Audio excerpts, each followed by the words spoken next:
So I need to let you guys know something about mental health. Coincidentally, it is Mental Health Awareness Month, May, the month of May. But what's been inside of me has been traversing through my soul since February about the spirit that we're living in the U.S. and how important it is for us to gauge our position in life and how mental health comes into play. First off, what I want to say is this: if you are single, if you're in a relationship where both parties can um, receive and reciprocate communication, there's a level of intelligence where, okay, if I say this, I understand you, or if I don't understand you, I have enough cognitive sense to say, hey, I don't understand what you're saying. Can you break it down or elaborate without getting upset or without disempowering that person because you didn't get it the first time? If you are in any of those two categories, then it is extremely important for you to know this. Many people, unbeknownst to them, are connected via attachment, not love. Meaning, your connection that you have, if it's not love, if it's an attachment, then the connection that you guys feel is because there's a dysfunction in either you or him or her, him or him, whomever. There's a dysfunction in someone, whereas they're connected to you because they see that you can soothe their dysfunction from a childhood trauma.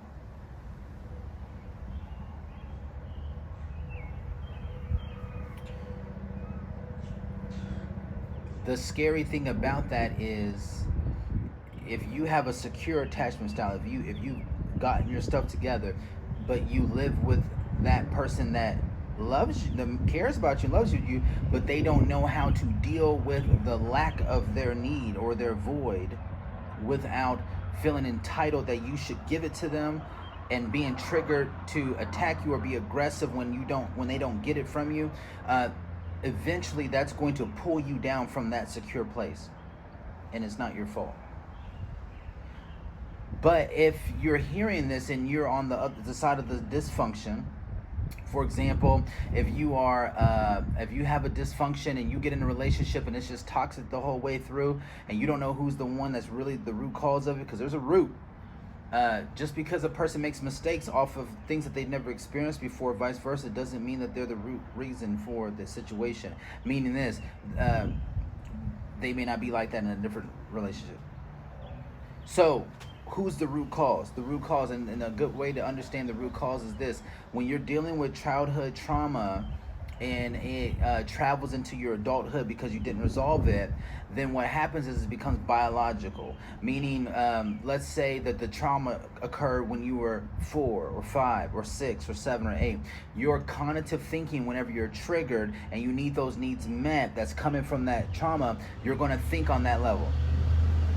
So even though someone's telling you, hey, this is not cool what you're doing or whatever, you might hear them, but you're not going to get them. You're going to, the need that you have, whether it's adoration or peace, or you need feelings of safety, or you need a therapist when it's really a romantic relationship, or all these things, you're not going to be able to see anything outside of you needing that need fulfilled. If you're in that category, then that relationship that you're in can still be salvaged, and this is how. You, more than likely, the person that is in the dysfunction is one way, but the person that is secure has communicated to you effectively what's going on, and you don't listen because, rightly so, the trauma is active. So the only thing you're thinking about is like getting that trauma filled. It's like a drug addict. Yeah, I know this is wrong. I know that. Okay, I know. But I need this, man. It's the same thing. So more than likely, if you're on the side of the dysfunction, that means that you are in a relationship with a secure person that has actually communicated that to you. For the secure person,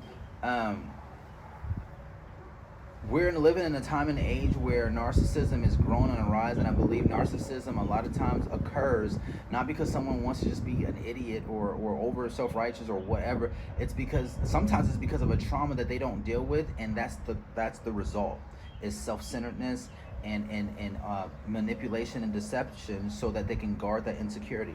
And so sometimes narcissism, I believe, doesn't occur on purpose. It occurs coincidentally to not dealing with an issue.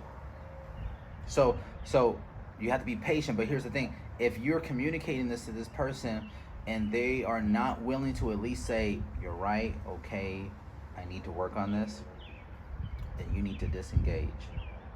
Depending on how long it's been, you need to disengage because they're not going to change. Now, but the point that I'm saying this is because whether if you're single and you haven't been with anyone, and you're secure, you've been working on yourself, you have peace, you know your triggers and things like that, because no one's perfect, but you know your triggers, you know how to like say, hey, I'm not in the mood today, hey, I'm like this, or hey, I don't think that was okay, you know your triggers, then it's important for you to recognize that you are responsible for the person you pick. Your mental health is at stake for the person you pick, because a person who deals with dysfunction, who only wants to soothe their dysfunction through a relationship rather than actually be in their role of a relationship, it's going to eventually bring you down, period. So I'm saying this because it's mental health awareness, but this is what I'm saying. Don't be afraid to face your demons. If you have an issue with dysfunction and you have these needs that need to be fulfilled and these insecurities, and you think that someone else has to make you happy, start facing that. And then if you're on the other side and you're in situations where you're messing up because this person is taking so much out of you or whatnot, don't condemn yourself. But if you continue to communicate to this person effective tools and they get it and they're like, man, yeah, that makes sense, but they're not changing, or they're not even admitting like, hey, I did do that today. They don't have to be perfect. They don't have to fix it overnight or over a month. But if they're at least showing you like, I acknowledge this, then stay. Keep working on it because it's only making you a better person.